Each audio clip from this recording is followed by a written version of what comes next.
ఫ్రీగా నేర్చుకోవాలా? అప్టాక్స్ తో మా ఉచిత లైవ్ వెబినార్లలో చేరండి. ఆల్గో ట్రేడింగ్ కేవలం 10 రూపాయల బ్రోకరేజీ అందుబాటులో ఉంది. ఇప్పుడే అకౌంట్ ఓపెన్ చేయండి.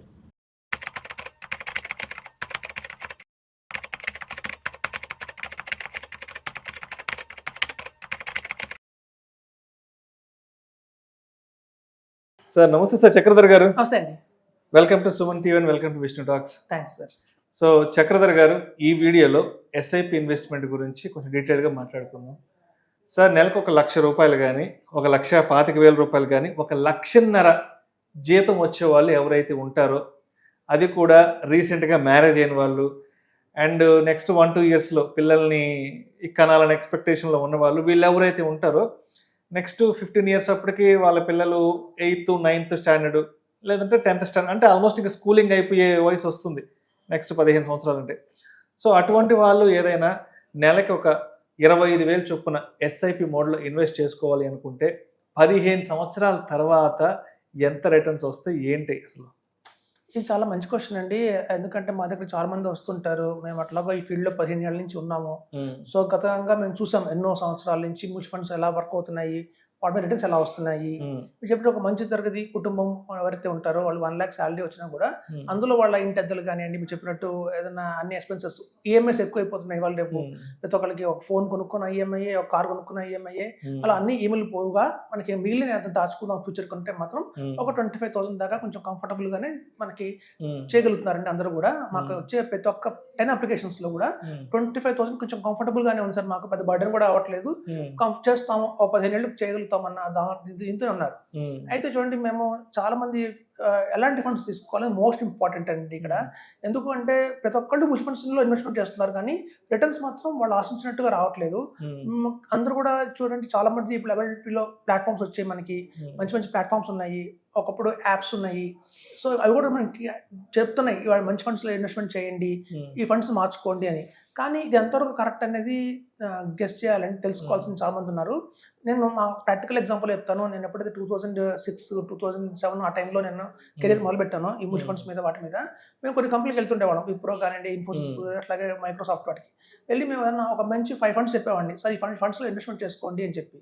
కొంతమంది ఏమో చూడగానే ఆగుదాము, ఇంకొంచెం ఏదైనా మంచి ఫండ్స్ చెప్తాడేమో అని ఎక్స్పెక్ట్ చేస్తారు. నేను ఏదైనా మంచి ఫండ్స్ చెప్తే వాళ్ళు వాటిని వెంటనే యాక్సెప్ట్ చేసేవాళ్ళు కాదు.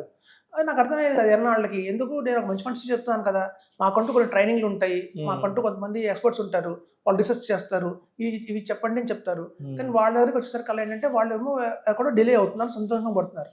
అయితే నాకు ఒక క్లోజ్ ఎంప్లాయీ ఉన్నాడు. నేను అడిగాను, ఎందుకంటే మనం చెప్తున్నాం బాగానే అసెప్ట్ చేయమని, మన ఫండ్స్ విషయానికి వచ్చేసరికల్లా ఎందుకు కొంచెం వెనకాడుతున్నారంటే వాళ్ళు ఏం చెప్పారంటే, మేము అందరం కూడా టెక్కీస్, అంటే టెక్నాలజీ ఉన్న వాళ్ళము, వెంటనే మనీ కంట్రోల్ కొడతాము, వాల్యూ రీసెర్చ్ ఆన్లైన్, ఆ రోజు వస్తే మ్యూచువల్ ఫండ్స్ India.com అని కొన్ని వెబ్సైట్స్ ఉన్నాయి. సో ఆ వెబ్సైట్లోకి వెళ్ళి వాళ్ళు బెస్ట్ ఫండ్స్ సెర్చ్ చేసేస్తారు. మనల్ని కలవకముందే వాళ్ళు సెర్చ్ చేసుకుంటారు. చేసుకొని వాళ్ళు ఏం చెప్తున్నారో రాసుకుంటారు, ఉపయోగించుకుంటారు, బలానా ఫండ్స్ అని చెప్పుకుంటారు. సో ఇక్కడ నేను చెప్పిన ఫండ్స్ అక్కడ వాళ్ళు చూసుకున్న ఫండ్స్ టాలీ అయినాయి అనుకోండి, వెంటనే ఓకే అనేస్తారు. ఓకే, వెంటనే నెక్స్ట్ మనకు చెక్లు ఇచ్చాడు. ఇప్పుడు అప్పట్లాగా ఆన్లైన్ లేదండి, పెద్ద అప్లికేషన్ చెక్ ఇవ్వాలి, మేము చెక్ రాసుకోవాలి, చెక్ డేట్ వేయాలి, అప్లికేషన్ ఫామ్ ఫిల్ చేసుకోవాలి, వాళ్ళు ఏ ఫండ్ అడిగితే ఆ ఫండ్ అప్లికేషన్స్ అని రెడీగా పెట్టుకోవాలి. ఇన్ని తక్కువ ఉండేది మాకు. ఎంత ఆన్లైన్ సులభంగా అప్పట్లేదు, లేదు. సరే, మేము అప్పుడు అందరూ ఏంటంటే దాన్ని ఫాలో అయ్యేవాళ్ళు. సో ఒక బరానా ఫండ్ నెంబర్ 1 ఆ రోజుల్లో. సో ఇప్పుడు 15 సంవత్సరాలు గడిచిపోయింది, నేను నా కళ్ళ ముందే 15 సంవత్సరాలు అయిపోయింది. కానీ రిటర్న్స్ చూస్తే అందరికీ 12%, 30% రాలేదు. ఆ రోజు ఆ ఫండ్స్ అన్ని కూడా 21% రిటర్న్ ఇచ్చాయి. ఇండియాలో ది బెస్ట్ ఫండ్ అవన్నీ 22% ఇచ్చిన ఫండ్స్ మొత్తం over period of time continue చేస్తే ఎస్ఐపి ఇవాళ ఆన్ యావరేజ్ వాళ్ళకి 15-12% రాలేదు. సో మాకు అర్థమైంది ఏంటంటే, ఎప్పుడు కూడా మనం బ్లైండ్గా సిస్టమ్ చూసి వెళ్ళకూడదు. మనకి ఎందుకంటే వాటిలో చూస్తే దాన్ని only return performance, software advertising చేస్తారంటే రిటర్న్ ఏది బాగా ఇస్తే దాన్ని నెంబర్ 1లో చూపించండి, రిటర్న్ తక్కువ ఇస్తే దాన్ని 2లో చూపించండి, అట్లా రిటర్న్ వైజ్గా ఇస్తుంది తప్ప దానికి రోలింగ్ రిటర్న్స్ ఏంటి, దానికి ఎంత రిస్క్ ఉంది అందులో, దాని ఫండ్ మేనేజర్ అందులో కంటిన్యూ అవుతున్నాడా, వెళ్ళిపోయి వేరే కంపెనీ జాయిన్ అయ్యాడా, ఇవన్నీ సిస్టమ్ చూడదు. సో ఇవన్నీ మనం బ్యాక్ ఎండ్గా మనం చూసుకోవాల్సిందే. సో కాబట్టి నాకు అర్థమైంది ఏంటంటే, ప్రాపర్గా కనుక ప్లాన్ చేసుకుంటే, మీరు అడిగిన గుడ్ క్వశ్చన్ అండి. సపోజ్ 25,000 రూపీస్ కనుక ఎవరైనా ఎస్ఐపి చేసుకుంటూ వెళ్తే, వాళ్ళు సొంతంగా చేసుకుని ఒక 12% తెచ్చుకోగలిగితే మాత్రం అది 1,20,00,000 వస్తుందండి 15 ఇయర్స్ తర్వాత. కానీ ఇక్కడ క్వశ్చన్ మార్క్ ఏంటంటే, వాళ్ళు పెట్టేది ఎంత అంటే 45 lakhs పెడతారు. అవును, వాళ్ళ ఇన్వెస్ట్మెంట్ అమౌంట్ 45 లక్షలు పెడతారు. సో 45 లక్షలకి ఆ రోజున 15 సంవత్సరాల తర్వాత 1,20,00,000 అయితే వస్తుంది ఓవరాల్ గా మొత్తం మొత్తం కలుపుతుంది. కానీ క్వశ్చన్ ఏంటంటే 15 సంవత్సరాల తర్వాత 1,20,00,000 వాల్యూ ఎంత? ఇది చాలా మంది పట్టించుకోరు. ఒక ₹1,00,000 వచ్చేస్తుంది, బీటెక్ అయిపోతుంది మా పిల్లాడిది, ₹1,00,000 వచ్చేస్తుంది, ఘనంగా పెళ్లి చేసిన కుదిరిది. 15 సంవత్సరాల తర్వాత బీటెక్ అయిపోవడం, లేదంటే ఒక సాదా సీదా పెళ్లి, ఒక మిడిల్ క్లాస్ పెళ్లి అనుకుంటారు తప్ప ఆ ₹1,00,000 చదువుతుంది అనుకుంటామే. ఆ ₹1,00,000 వాల్యూ ఆ రోజు అటు చూస్తే దగ్గర 60 lakhs అయితే ఉంటుందండి. సో చూడండి, మనం అనుకుంటాం 120 వచ్చిందని, కానీ దాని వాల్యూ ఆ రోజున 60 lakhs అవుతుంది. దానికి మనం ఎంత పెడుతున్నాం అంటే 45 lakhs మనం పెట్టాం. అంటే ఇక్కడ ఏంటంటే 12% వస్తే సరిపోదు. సో మనం ఇంకా దాన్ని ఇంకా మెరుగ్గా చేసుకోవాలి. మన పోర్ట్ఫోలియోని బాగా స్ట్రాంగ్గా బిల్డ్ చేయాలి. ఎలాంటి స్ట్రాంగ్గా బిల్డ్ చేయాలంటే అట్లీస్ట్ 15% రిటర్న్ వచ్చేలాగా చూసుకోవాలి. సో 15% రిటర్న్ వచ్చింది అనుకోండి, మనకి 1,70,00,000 వస్తుంది. అదే కనుక ఎవరైతే ఎక్స్పీరియన్స్డ్ ఉన్నారనుకోండి, బాగా ఈ ఫీల్డ్లో అన్ని మార్కెట్ సైకిల్స్ చూసి ఎలాంటి మొమెంటంలో ఇన్వెస్ట్మెంట్ చేస్తే బాగుంటుందా, వాల్యూ ఫండ్స్లో పెడితే బాగుంటుందా, క్వాలిటీలో పెడితే బాగుంటుందా, అలాగే లోవర్ వాలిటాలిటీ కొన్ని స్ట్రాటజీ ఉంది, ఏ స్ట్రాటజీలో పెడితే బాగా రిటర్న్స్ వస్తాయి, ఇట్లాంటివన్నీ కనుక చూసుకుంటూ ఒక సుదీర్ఘంగా కనుక మనం ఇన్వెస్ట్మెంట్ చేస్తే ఆ ఫండ్ మేనేజర్కి ఎంత ఎక్స్పీరియన్స్ ఉంది, గతంలో ఆయన ఎంత వాల్యూ ఆఫ్ కార్పస్ని హోల్డ్ చేశాడు, రన్ చేశాడు, ఇలాంటివన్నీ పరిగణలోకి తీసుకోవాలండి. ముఖ్యంగా రోలింగ్ రిటర్న్స్ చూడాలి. ఇట్లాంటివన్నీ కనుక చూసి కనుక మనం బెస్ట్ ఆఫ్ 5 తీసుకుంటే కనుక మనకి దగ్గర 18% రిటర్న్ వస్తుంది. 18% రిటర్న్ వచ్చింది అంటే మాత్రం మనకి అమాంతం 2,30,00,000 వస్తుంది. సో ఆ రోజు 2,30,00,000 వాల్యూ 1,20,00,000 అనుకుందాం. సో సరిపోయింది కదా, మనం అనుకున్న వాల్యూ మనకు వచ్చింది. సో మనం చేయాల్సిందల్లా ఏంటంటే బ్లైండ్గా ఇన్వెస్ట్మెంట్ చేయకండి. ఎందుకంటే లాస్ట్ 15 yearsలో చూస్తే, మీరు 15 years బ్యాక్ చూస్తే స్టాక్ మార్కెట్ సమ్ అరౌండ్ 25,000 సెన్సెక్స్లో ఉండేది. 25,000 30,000 సెన్సెక్స్ ఉండేది. 25,000 సెన్సెక్స్ ఇవాళ అమాంతం 86,000 దాకా వెళ్ళి మళ్ళీ కరెక్షన్ వచ్చి 74,000 వచ్చింది. ఇంత ర్యాలీలో మనకు కనిపిస్తుంది 18% రిటర్న్, 20% రిటర్న్. కానీ ఇక్కడి నుంచి మళ్ళీ మార్కెట్ అంత జోరున వెళ్తుందా నెక్స్ట్ 15 years అనేది డౌట్.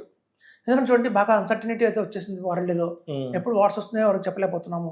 సో మనం అనుకున్నట్టుగా లాస్ట్ ఒక చూడండి, చాలా ఫండ్స్ ఎంత 60%, 54% ఇచ్చిన కూడా లాస్ట్ 2 years చూస్తే -40, -30 ఇచ్చాయి. చూడండి, బంతి మనం ఎంత ఫోర్స్ కొడితే అంత పైకి వెళ్తుందో, అట్లాగే కొన్ని ఎప్పుడు చాలా మంది చేసే పెద్ద పొరపాటు ఏంటంటే రిటర్న్స్ చేసేస్తారు.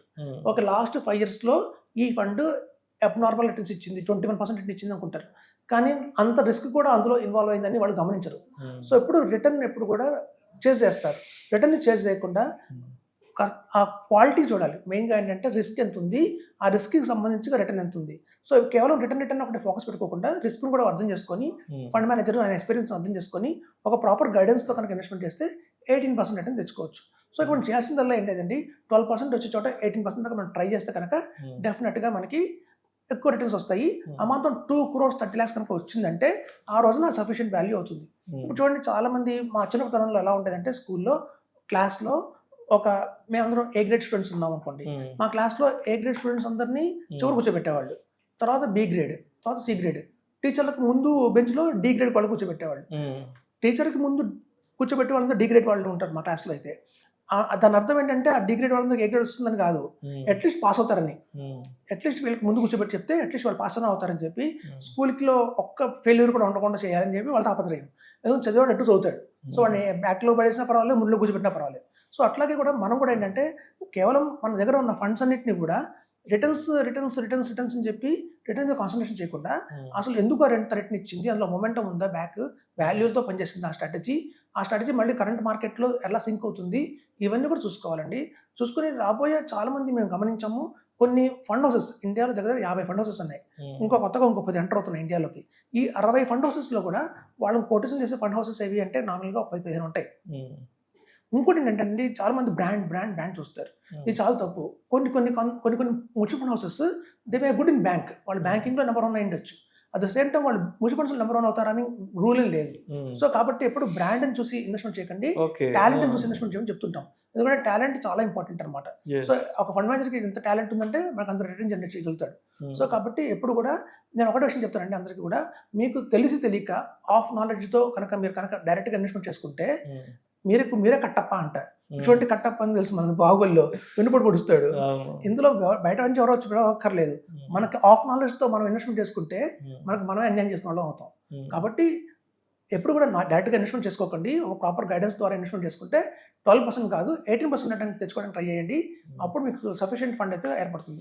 ఎందుకంటే ఇప్పుడున్న ఖర్చులతో మన ఎస్ఐపి పెంచమంటే పెంచలేరు. ఇప్పుడు మీకు 50,000 ఎస్ఐపి చేయమంటే వాళ్ళు చేయలేరు. ఎక్స్పెన్సెస్ అలా ఉన్నాయి.